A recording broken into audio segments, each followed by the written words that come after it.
Hey, Vinyl community, Jeff back again with a quick little update on some items that I found in my local store this past week.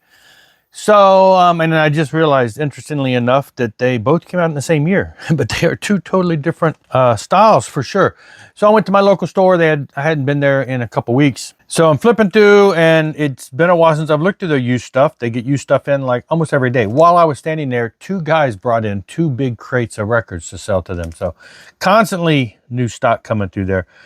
And so I'm flipping through the new stuff. I saw a couple of things that kind of were interesting. One that I knew I had to go out of the store with, and that was Light Years by Corea and the Elektric Band. Now, I love the Elektric Band. I love Corea and the Elektric Band because I love Dave Weckl on drums, one of my favorite drummers. And he is in the Elektric Band. And so I'm not a fan of the acoustic band, the same Dave Weckl, and you know, they have that, but that's so much more improv. Not a big fan. And I've been trying to find all of these, and this is the second Elektric Band album. And so now I've almost got all of their stuff. They only have 5 records. This is a second. So I've got the first 4 now. And so I'd never seen this in the wild. The other ones I kind of run across every once in a while. But this one I'd never, you know, for many years, I only had a couple of on CD. I didn't even know this existed. Then of course, Discogs, I'm able to say, oh, wow, there's one out there that I don't have. And voila, there it is. Aside from a little crease on the cover, it was in like just minty fresh condition, and it was under $10. So I could not pass it up. Great album. I've already listened to it. Really love this stuff when they're with the Elektric Band. The 5th album, which I do have on CD, I thought this was the last one I needed. And then I realized that I don't have the 5th album. And I looked at it and I'm like, I think it was on, because it came out like in 91. This is 1987. And I think it was 91. Anyway, so I think there was a vinyl pressing of it when it first came out. So I thought, oh, that's going to be one of those ones that's going to be really hard to find. I have it on CD right over there in my CD collection. But I double checked and I found that there was a 2024 vinyl reissue of that 5th album.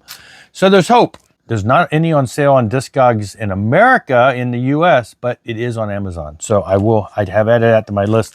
And that will complete, aside from a live album that came out not too many years ago, also on my wish list on Amazon, that last one will complete the vinyl. But for now, I'm one step closer with this. And then also from 1987, and this wasn't in the used bin, it was in the regular records, and I don't know how I've looked through the regular records. I don't know when this came in. Anyway, Triumph and Agony by Warlock. The price on here was a bit more than I wanted to pay for this. And at first, I glanced at it, and I'm like, yeah, no, I'm not paying that much for that album. And so but then I kind of was like, well, wait a minute, what's going on here? Because it's not looking like your typical used album. Usually there's a different sticker they use for that. And then I realized, not only did I see the hype sticker, and there's some old thing, I realized it was still in the shrink. Not only was it still in the shrink, it was sealed. So and I left it in the shrink, I opened it and pulled it out and listened to it.